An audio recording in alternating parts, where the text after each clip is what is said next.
Hey guys, welcome back to the channel. ಮೊದಲನೇದಾಗಿ ನಮ್ಮ people champion the final boss Rock ಅವರ ಬಗ್ಗೆ ಮಾತಾಡೋದಾದ್ರೆ ನಿಮಗೆ ಗೊತ್ತಿರಬಹುದು, ಎಲಿಮಿನೇಷನ್ ಚೇಂಬರ್ ಅಲ್ಲಿ ನಮ್ಮ ರಾಕ್ ಅವರು ಮತ್ತೊಮ್ಮೆ ಹೀಲ್ ಟರ್ನ್ ಆಗಿದ್ದಾರೆ ಅಂತಾನೆ ಹೇಳ್ಬಹುದು. ಅಂದ್ರೆ ರಾಕ್ ಅವರು ಕೋಡಿ ರೋಡ್ಸ್ ಅವರ ಮೇಲೆ ಕಂಪ್ಲೀಟ್ ಆಗಿ ಅಟ್ಯಾಕ್ ಮಾಡಿದ್ದಾರೆ ಅಂಡ್ ಜಾನ್ ಸಿನಾ ಅವರ ಆತ್ಮನ ತನ್ನ ಬಳಿ ತಗೊಂಡಿದ್ದಾರೆ.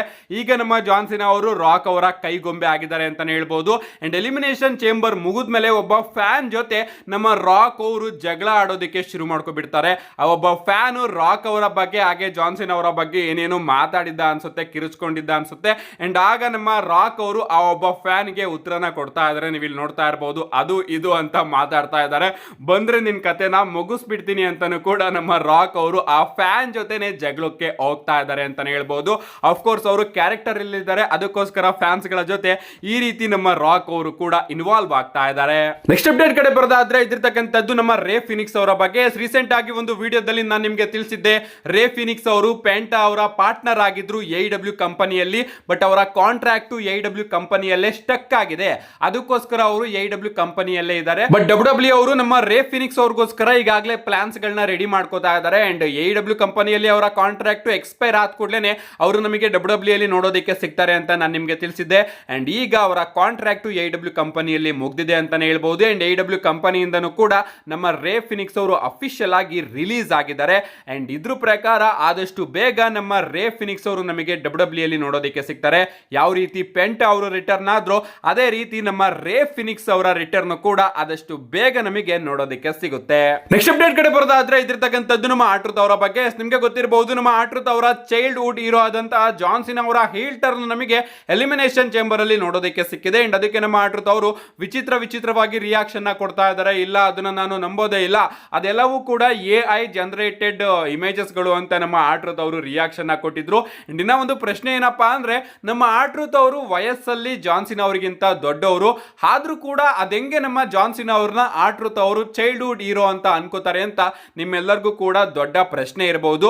ಆಕ್ಚುಲಿ ಗೈಸ್, ಇದನ್ನ ನಮ್ಮ ಆಟ್ರುತ್ ಅವರು ಕ್ಯಾರೆಕ್ಟರ್ ಅಲ್ಲಿ ಪ್ಲೇ ಮಾಡ್ತಾ ಇದ್ದಾರೆ ಅಂತಾನೆ ಹೇಳ್ಬಹುದು. ಅಂದ್ರೆ ಅವರ ಕ್ಯಾರೆಕ್ಟರ್ ಫನ್ನಿ ಕ್ಯಾರೆಕ್ಟರ್ ಅಲ್ವಾ, ಅದಕ್ಕೋಸ್ಕರ ನಮ್ಮ ಜಾನ್ ಸಿನಾ ಅವರ ಫ್ಯಾನ್ ಅಂತ ನಮ್ಮ ಆಟ್ರುತ್ ಅವರು ಹೇಳ್ಕೊಂಡು ಬರ್ತಾ ಇರ್ತಾರೆ. ಅಂಡ್ ಅದನ್ನ ಇನ್ನೂ ಕೂಡ ಫನ್ನಿ ಆಗಿ ಮಾಡೋದಕ್ಕೆ ಜಾನ್ ಸಿನಾ ಅವರು ನನ್ನ ಚೈಲ್ಡ್ಹುಡ್ ಹೀರೋ ಅಂತಾನು ಕೂಡ ನಮ್ಮ ಆಟ್ರುತ್ ಅವರು ಹೇಳ್ಕೊಂಡು ಬರ್ತಾ ಇರ್ತಾರೆ. ಅಂದ್ರೆ ಫನ್ನಿ ಎಂಟರ್ಟೈನ್ಮೆಂಟ್ ನ ತಗೊಳ್ಳೋದಕ್ಕೆ ಈ ಒಂದು ಲೈನ್ ನ ಹೇಳ್ತಾರೆ ಅಂತಾನೆ ಹೇಳ್ಬಹುದು. ಅಂಡ್ ಈಗ ಮತ್ತೊಮ್ಮೆ ನಮ್ಮ ಆಟ್ರುತ್ ಅವರು ರಿಯಾಕ್ಟ್ ಮಾಡಿದ್ದಾರೆ. ನೀವು ಇಲ್ಲಿ ನೋಡ್ತಾ ಇರಬಹುದು ಆಟ್ರುತ್ ಅವರ ಟ್ವೀಟ್ ನ, what about Cenation, what about the fans, John are you for real saying fuck them kids asking for a friend ಅಂತ ನಮ್ಮ ಆಟ್ರುತ್ ಅವರು ಒಂದು ಟ್ವೀಟ್ ನ ಮಾಡಿದ್ದಾರೆ. ಅಂದ್ರೆ ಜಾನ್ ಸಿನಾ, ಈಗ ನೀನು ಹೀಲ್ ಟರ್ನ್ ಆದಲ್ಲ, ಸಿನೇಷನ್ ಅನ್ನೋ ಪದಕ್ಕೆ ಅರ್ಥ ಏನಾಗುತ್ತೆ, ಈಗ ಫ್ಯಾನ್ಸ್ ಗಳ ಕತೆ ಏನು, ನೀನು ನಿಜವಾಗ್ಲೂ ಕೂಡ ಫ್ಯಾನ್ಸ್ ಗಳಿಗೆ ಹಾಗೆ ಕಿಡ್ಸ್ ಗಳಿಗೆ ಫಕ್ ಯು ಅಂತ ಹೇಳೋದು ಕೊಟ್ಟಿದ್ಯಾ ನಿನ್ನ ಒಬ್ಬ ಫ್ರೆಂಡ್ ಗೋಸ್ಕರ ಅಂತ ನಮ್ಮ ಆಟ್ರುತ್ ಅವರು ಜಾನ್ ಸಿನಾ ಅವ್ರನ್ನ ಕೇಳ್ತಾ ಇದ್ದಾರೆ. ಲಿಟರಲಿ ಗೈಸ್, WWE ಅವರು ಒಂದು ಸೆಗ್ಮೆಂಟ್ ನ ಮಾಡಬಹುದು ಅಂತ ಅನ್ಕೋತೀನಿ. ನಮ್ಮ ಜಾನ್ ಸಿನಾ ಅವರು ರಿಟರ್ನ್ ಆದಾಗ ಆಟ್ರುತ್ ಅವರು ಬಂದು ನಮ್ಮ ಜಾನ್ ಸಿನಾ ಅವರಿಗೆ ಪ್ರಶ್ನೆಗಳನ್ನ ಕೇಳಬಹುದು. ಜಾನ್ ಸಿನಾ, ನೀನು ನನ್ನ ಚೈಲ್ಡ್ಹುಡ್ ಹೀರೋ ಆಗಿದ್ದೆ, ಫ್ಯಾನ್ಸ್ ಗಳ ಹೀರೋ ಆಗಿದ್ದೆ, ಮಕ್ಕಳುಗಳ ಹೀರೋ ಆಗಿದ್ದೆ, ಈಗ ನೀನು ವಿಲನ್ ಆಗ್ತಾ ಇದೀಯಾ ಯಾಕೆ ಅಂತ ನಮ್ಮ ಆಟ್ರುತ್ ಅವರು ಕೇಳಬಹುದು. ಅಂಡ್ ನಮ್ಮ ಜಾನ್ ಸಿನಾ ಅವರು ಆಟ್ರುತ್ ಅವರ ಮೇಲೂ ಕೂಡ ಅಟ್ಯಾಕ್ ಮಾಡಬಹುದು. ಈ ಒಂದು ಸೆಗ್ಮೆಂಟ್ ನ ಏನಾದ್ರೂ ಮಾಡಿದ್ರೆ ನಿಜವಾಗ್ಲೂ ನೆಕ್ಸ್ಟ್ ಲೆವೆಲ್ ಆಗಿರುತ್ತೆ. ನಮ್ಮ ಜಾನ್ ಸಿನಾ ಅವರಿಗೆ ಇದರಿಂದ ಇನ್ನೂ ಕೂಡ ಹೀಟ್ ಸಿಗುತ್ತೆ ಅಂತಾನೆ ಹೇಳ್ಬಹುದು. ಯಾಕಂದ್ರೆ ನಮ್ಮ ಆಟ್ರುತ್ ಅವರು ಟೆಲಿವಿಷನ್ ಅಲ್ಲೂ ಕೂಡ ಸಿಕ್ಕಾಪಟ್ಟೆ ಹೇಳ್ಕೊಂಡಿದ್ದಾರೆ, ನಾನು ಜಾನ್ ಸಿನಾ ಅವರ ಚೈಲ್ಡ್ಹುಡ್ ಫ್ಯಾನ್ ಅಂತ.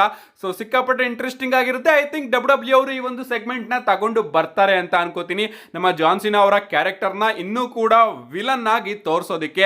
ಅಂಡ್ ನಾನಂತೂ ಕಾಯ್ತಾ ಇದ್ದೀನಿ ಗೈಸ್, ನಮ್ಮ ಆಟ್ರುತ್ ಆಗಿ ಜಾನ್ ಸಿನಾ ಅವರ ಸೆಗ್ಮೆಂಟ್ ನ ನೋಡೋದಕ್ಕೆ. ನೆಕ್ಸ್ಟ್ ಅಪ್ಡೇಟ್ ಕಡೆ ಬರೋದಾದ್ರೆ ಇದಿರ್ತಕ್ಕಂಥದ್ದು ನಮ್ಮ ಡ್ರೂ ಮ್ಯಾಕೆಂಟೈರ್ ಅವರ ಬಗ್ಗೆ. ನಮ್ಮ ಡ್ರೂ ಮ್ಯಾಕೆಂಟೈರ್ ಅವರ ಗತಿನ WWE ಅವರು ಮೈನ್ ರಾಸ್ಟರ್ ಅಲ್ಲಿ ಯಾವ ರೀತಿನಾದ್ರೂ ತೋರಿಸ್ಲಿ, ಬಟ್ ಇಂಟರ್ನೆಟ್ ಅಲ್ಲಿ ಮಾತ್ರ ನಮ್ಮ ಡ್ರೂ ಮ್ಯಾಕೆಂಟೈರ್ ಅವರು ಬ್ಯಾಡ್ ಆಸ್ ರೀತಿನೇ ನಮ್ಮ ಎಲ್ಲರಿಗೂ ಕೂಡ ಕಾಣಿಸ್ತಾ ಇರ್ತಾರೆ.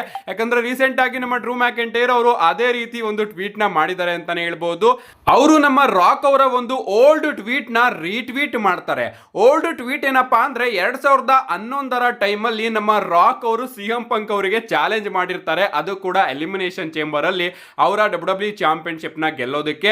ಅಂಡ್ ಆ ಟೈಮ್ ಅಲ್ಲಿ ನಮ್ಮ ರಾಕ್ ಅವರು CM ಪಂಕ್ ಅವರಿಗೋಸ್ಕರ ಒಂದು ಟ್ವೀಟ್ ನ ಮಾಡಿರ್ತಾರೆ, CM punk it's simple business, The Rock is the main event at WrestleMania cause it draw more money in one night than you will in lifetime ಅಂತ ನಮ್ಮ ರಾಕ್ ಅವರು ಒಂದು ಟ್ವೀಟ್ ನ ಮಾಡಿರ್ತಾರೆ. ಅಂದ್ರೆ ಆ ಒಂದು ಟೈಮ್ ಅಲ್ಲಿ ಯಾವ ರೀತಿ ಇರುತ್ತೆ ಅಂದ್ರೆ, WWE ಅವರು ನಮ್ಮ CM ಪಂಕ್ ಆಗಿ ರಾಕ್ ಅವರ ಮ್ಯಾಚ್ ನ ಬುಕ್ ಮಾಡಿ ನಮ್ಮ ರಾಕ್ ಅವ್ರನ್ನ ಗೆಲ್ಸಿರ್ತಾರೆ. ಅಂಡ್ ಎಲಿಮಿನೇಷನ್ ಚೇಂಬರ್ ಅಲ್ಲಿ ನಮ್ಮ ರಾಕ್ ಅವರು ಗೆದ್ದು WrestleMania ಗೆ ಹೋಗ್ತಾರೆ ಜಾನ್ ಸಿನಾ ಅವರ ವಿರುದ್ಧ. ವಿರುದ್ಧ ತನ್ನ ಡಬ್ಲ್ಯೂ ಚಾಂಪಿಯನ್ಶಿಪ್ ನ ಡಿಫೆಂಡ್ ಮಾಡೋದಕ್ಕೆ. ಅಂಡ್ ಆ ಒಂದು ಟೈಮಲ್ಲಿ ನಮ್ಮ CM ಪಂಕ್ ಅವರು ಅನ್ಕೊಂಡಿರ್ತಾರೆ ನಾನು ಈ ಬಾರಿ ರಸಲ್ ಮೇನಿಯಾನ 100% ಮೇನ್ ಇವೆಂಟ್ ಮಾಡೇ ಮಾಡ್ತೀನಿ ಅಂತ. ಬಟ್ ನಮ್ಮ ರಾಕ್ ಅವರು ಬಂದು CM ಪಂಕ್ ಅವರ ಆಸೆನ ಹಾಳು ಮಾಡ್ತಾರಲ್ಲ, ಅದಕ್ಕೋಸ್ಕರ ನಮ್ಮ ರಾಕ್ ಅವರು ಈ ರೀತಿ ಒಂದು ಟ್ವೀಟ್ ನ ಮಾಡಿರ್ತಾರೆ. ಸಿಂಪಲ್ ಬಿಸ್ನೆಸ್ ಏನಪ್ಪಾ ಅಂದ್ರೆ ನಾನು ಈ ಬಾರಿಯ ರಸಲ್ ಮೇನಿಯಾ ಮೇನ್ ಇವೆಂಟ್ ಗೆ ಹೋಗ್ತಾ ಇದ್ದೀನಿ, ಯಾಕಂದ್ರೆ ನನ್ನದು ಬಿಗ್ ನೇಮು ಅಂಡ್ ನಾನು ಬರೀ ಒಂದೇ ಒಂದು ದಿನದಲ್ಲಿ ನೀನು ಇಡೀ ಜೀವನ ಸಂಪಾದನೆ ಮಾಡುವಷ್ಟು ಹಣನ ಸಂಪಾದನೆ ಮಾಡ್ತೀನಿ ಅಂತ ನಮ್ಮ ರಾಕ್ ಅವರು ಒಂದು ಟ್ವೀಟ್ ನ ಮಾಡಿರ್ತಾರೆ. ಅಂಡ್ ಆ ಒಂದು ಟ್ವೀಟ್ ನ ನಮ್ಮ ಡ್ರೂ ಮ್ಯಾಕೆಂಟೈರ್ ಅವರು ರೀಟ್ವೀಟ್ ಮಾಡಿ 14 years on and still relevant, cry more you bitch punk, I will see you down the line ಅಂತ ನಮ್ಮ ಡ್ರೂ ಮ್ಯಾಕೆಂಟೈರ್ ಅವರು ತಿಳಿಸಿದ್ದಾರೆ. ಅಂದ್ರೆ 14 ವರ್ಷ ಕಳೆದಿದೆ, ಇನ್ನೂ ಕೂಡ ಈ ಒಂದು ಮಾತು ನಿಜ ಆಗಿದೆ. ಸೊ ಇನ್ನೂ ಕೂಡ ನೀನು ದುಃಖ ಪಡು CM ಪಂಕ್, ನಾನು ನಿನ್ನ ಮುಂದೆ ಭೇಟಿ ಮಾಡ್ತೀನಿ ಅಂತ ನಮ್ಮ ಡ್ರೂ ಮ್ಯಾಕೆಂಟೈರ್ ಅವರು ತಿಳಿಸಿದ್ದಾರೆ. ಲಿಟರಲಿ ಹೀಲ್ ಅಂದ್ರೆ ನಮ್ಮ ಡ್ರೂ ಮ್ಯಾಕೆಂಟೈರ್ ಅವರ ರೀತಿ ಇರಬೇಕು. ಅಂಡ್ ಅವರು ಇಂಟರ್ನೆಟ್ ಅಲ್ಲಿ ಅದೇ ರೀತಿ ಬ್ಯಾಡ್ ಆಸ್ ಕೆಲಸಗಳನ್ನ ಮಾಡ್ತಾನೆ ಇರ್ತಾರೆ. ನೆಕ್ಸ್ಟ್ ಅಂಡ್ ಫೈನಲ್ ಅಪ್ಡೇಟ್ ಕಡೆ ಬರೋದಾದ್ರೆ ಇದಿರ್ತಕ್ಕಂಥದ್ದು ರಸಲ್ ಮೇನಿಯಾ 41 ಬಗ್ಗೆ. ನಿಮ್ಗೆ ಗೊತ್ತಿರಬಹುದು ಎಲಿಮಿನೇಷನ್ ಚೇಂಬರ್ ಗಿಂತ ಮುಂಚೆ ರಸಲ್ ಮೇನಿಯಾ 41 ಗೆ ಎಷ್ಟು ಹೈಪ್ ಇತ್ತು ಅಂಡ್ ಈಗ ಎಷ್ಟು ಹೈಪ್ ಇದೆ ಅಂತ. ಲಿಟರಲಿ ಗೈಸ್ 10% ಇದ್ದಿದ್ದಂತಹ ಹೈಪ್ ನ ನಮ್ಮ ಟ್ರಿಪಲ್ ಎಚ್ ಅವರು 80 to 90% ತಗೊಂಡೋಗಿದ್ದಾರೆ ಅಂತಾನೆ ಹೇಳ್ಬಹುದು. ಅಂಡ್ ಇನ್ನ ಒಂದು 10% ಎಲ್ಲಾ ಸ್ಟೋರಿ ಲೈನ್ ಅಲ್ಲೂ ಕೂಡ ಕೆಲಸ ಮಾಡ್ಬಿಟ್ರೆ 100% ಹೈಪ್ ನಮಗೆ ರಸಲ್ ಮೇನಿಯಾದಲ್ಲಿ ನೋಡೋದಕ್ಕೆ ಸಿಗುತ್ತೆ. ಬರೀ ಜಾನ್ ಸಿನಾ ಅವರ ಸ್ಟೋರಿ ಲೈನ್ ನ ಬಿಟ್ರೆ ಎಲ್ಲಾ ಸ್ಟೋರಿ ಲೈನ್ ಗಳಲ್ಲೂ ಕೂಡ ಅದೇ ರೀತಿ ಹೈಪ್ ನ ನಮ್ಮ ಟ್ರಿಪಲ್ ಎಚ್ ಅವರು ತಗೊಂಡು ಬರಬೇಕು ಅಂತ ಕೇಳ್ಕೊತೀನಿ. ಏನೇ ಆಗ್ಲಿ ರಸಲ್ ಮೇನಿಯಾ 41 ಗೆ ಡಬ್ಲ್ಯೂ ಅವರು ಜಾನ್ ಸಿನಾ ಹಾಗೆ ಕೋಡಿ ರೋಡ್ಸ್ ಅವರ ನಡುವೆ ಡಬ್ಲ್ಯೂ ಅನ್ಡಿಸ್ಪ್ಯೂಟೆಡ್ ಯೂನಿವರ್ಸಲ್ ಚಾಂಪಿಯನ್ಶಿಪ್ ಗೆ ಒಂದು ಮೇನ್ ಇವೆಂಟ್ ನ ಅಫಿಷಿಯಲ್ ಆಗಿ ಕನ್ಫರ್ಮ್ ಮಾಡಿದ್ದಾರೆ.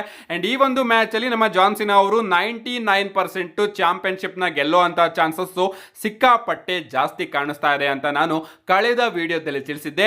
ಅಂಡ್ ಆ ವಿಡಿಯೋದಲ್ಲಿ ಹೇಳಿದ್ದೆ 1% ಯಾಕೆ ಕಮ್ಮಿ ಚಾನ್ಸ್ ಇದೆ ಅಂತ ನಾನು ನೆಕ್ಸ್ಟ್ ವಿಡಿಯೋದಲ್ಲಿ ತಿಳಿಸ್ತೀನಿ ಅಂತ. ಅಂಡ್ ಈಗ ಆ 1% ಬಗ್ಗೆನೇ ಮಾತಾಡೋದಕ್ಕೆ ಬಂದಿದ್ದೀನಿ. ಆ 1% ನಮ್ಮ ಜಾನ್ ಸಿನಾ ಅವರು ಸೋಲೋ ಚಾನ್ಸಸ್ ಯಾಕೆ ಇದೆ ಅಂದ್ರೆ ಅದಕ್ಕೆ ಮೇನ್ ರೀಸನ್ ನಮ್ಮ ಸ್ಟಾಂಗ್ ಕೋಲ್ಡ್ ಸ್ಟೀವ್ ಆಸ್ಟನ್ ಅವರ ರಸಲ್ ಮೇನಿಯಾ ರಿಟರ್ನ್. ನಿಮಗೆ ಗೊತ್ತಿರಬಹುದು ರಸಲ್ ಮೇನಿಯಾ 41 ನಲ್ಲಿ ಪ್ರಾಬಬ್ಲಿ ನಮಗೆ ಸ್ಟಾಂಗ್ ಕೋಲ್ಡ್ ಸ್ಟೀವ್ ಆಸ್ಟನ್ ಅವರ ರಿಟರ್ನ್ ನೋಡೋದಕ್ಕೆ ಸಿಗಬಹುದು. ಆಕ್ಚುಲಿ ರಸಲ್ ಮೇನಿಯಾ 40 ಅಲ್ಲೇ ನೋಡೋದಕ್ಕೆ ಸಿಗಬೇಕಾಗಿತ್ತು. ರಾಕ್ ಹಾಗೆ ಸ್ಟಾಂಗ್ ಕೋಲ್ಡ್ ಸ್ಟೀವ್ ಆಸ್ಟನ್ ಅವರ ನಡುವೆ ನಮಗೊಂದು ಫೇಸ್ ಆಫ್ ನೋಡೋದಕ್ಕೆ ಸಿಗಬೇಕಾಗಿತ್ತು. But Stone Cold Steve Austin ಅವರ ಮನೆ ರಸಲ್ ಮೇನಿಯಾ 40 ನಡೀತಿತ್ತಲ್ಲ ಆ ಜಾಗದಿಂದ ತುಂಬಾನೇ ದೂರ ಇತ್ತು. ಅದಕ್ಕೋಸ್ಕರ ಅವರು ನಮಗೆ ರಸಲ್ ಮೇನಿಯಾ 40 ಅಲ್ಲಿ ನೋಡೋದಕ್ಕೆ ಸಿಗ್ಲಿಲ್ಲ. ಬಟ್ ಈಗ ರಸಲ್ ಮೇನಿಯಾ 41 ನಮ್ಮ ಸ್ಟಾಂಗ್ ಕೋಲ್ಡ್ ಸ್ಟೀವ್ ಆಸ್ಟನ್ ಅವರ ಮನೆ ಹತ್ರನೇ ಇರೋದು. ಅವರು ಆರಾಮಾಗಿ ಬಗ್ಗಿನ ಹತ್ಕೊಂಡು ಬರಬಹುದು. ಅಂಡ್ ರಸಲ್ ಮೇನಿಯಾ 41 ಗೆ ನಾನು ಬರ್ತೀನಿ ಅಂತ ಇದೇ ರೀತಿ ಸ್ಟೇಟ್ಮೆಂಟ್ ನ ನಮ್ಮ ಸ್ಟಾಂಗ್ ಕೋಲ್ಡ್ ಸ್ಟೀವ್ ಆಸ್ಟನ್ ಅವರು ಕೊಟ್ಟಿದ್ರು. ಅಂಡ್ ಈಗ ಮತ್ತೊಮ್ಮೆ ಒಂದು ಪಾಡ್ಕಾಸ್ಟ್ ಅಲ್ಲಿ ನಮ್ಮ ಸ್ಟಾಂಗ್ ಕೋಲ್ಡ್ ಸ್ಟೀವ್ ಆಸ್ಟನ್ ಅವರು ಸೇಮ್ ಸ್ಟೇಟ್ಮೆಂಟ್ ನ ಕೊಟ್ಟಿದ್ದಾರೆ ಅಂತಾನೆ ಹೇಳ್ಬಹುದು.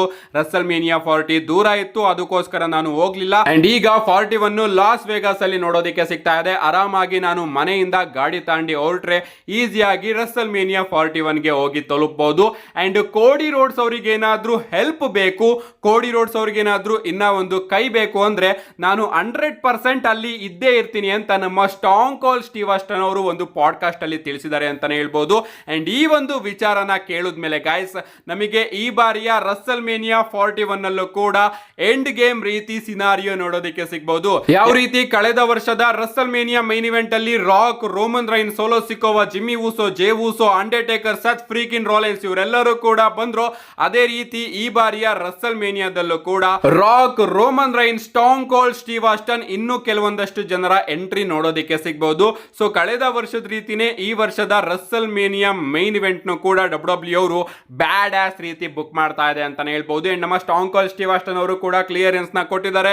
ಕೋಡಿ ರೋಡ್ಸ್ ನಿನಗೇನಾದ್ರೂ ಹೆಲ್ಪ್ ಬೇಕು ಅಂದ್ರೆ ನಾನು ಬರ್ತೀನಿ ಅಂತ. ಅಂಡ್ ಈಗ ರಾಕ್ ಅವರ ವಿರುದ್ಧನೇ ನಮ್ಮ ಕೋಡಿ ರೋಡ್ಸ್ ಅವರು ಇರೋದು. ಆಫ್ ಕೋರ್ಸ್ ನಮ್ಮ ಕೋಡಿ ರೋಡ್ಸ್ ಅವರಿಗೆ ಹೆಲ್ಪ್ ಬೇಕೇ ಬೇಕು. ಸೊ ಕಳೆದ ವರ್ಷ ಯಾವ ಒಂದು ಫೇಸ್ ಆಫ್ ನ ಡಬ್ಲ್ಯೂ ಅವರು ಮಿಸ್ ಮಾಡಿದ್ರೋ ಅದೇ ಒಂದು ಐಕಾನಿಕ್ ಫೇಸ್ ಆಫ್ ನಮಗೆ ಇಲ್ಲಿ ನೋಡೋದಕ್ಕೆ ಸಿಗಬಹುದು.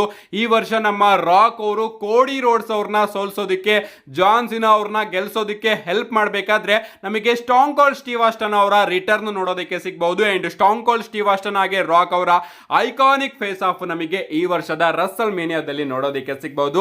ಲಿಟರಲಿ ಗಾಯ್ಸ್ ನಾನಂತೂ ರಸಲ್ ಮೇನಿಯಾಗೆ ಸಿಕ್ಕಾಪಟ್ಟೆ ಕಾಯ್ತಾ ಇದ್ದೀನಿ. ಅಂಡ್ ಈಗ ನನ್ನ ಹೈಪ್ ಮಾತ್ರ ನೆಕ್ಸ್ಟ್ ಲೆವೆಲ್ ಇದೆ. See you guys in my next video.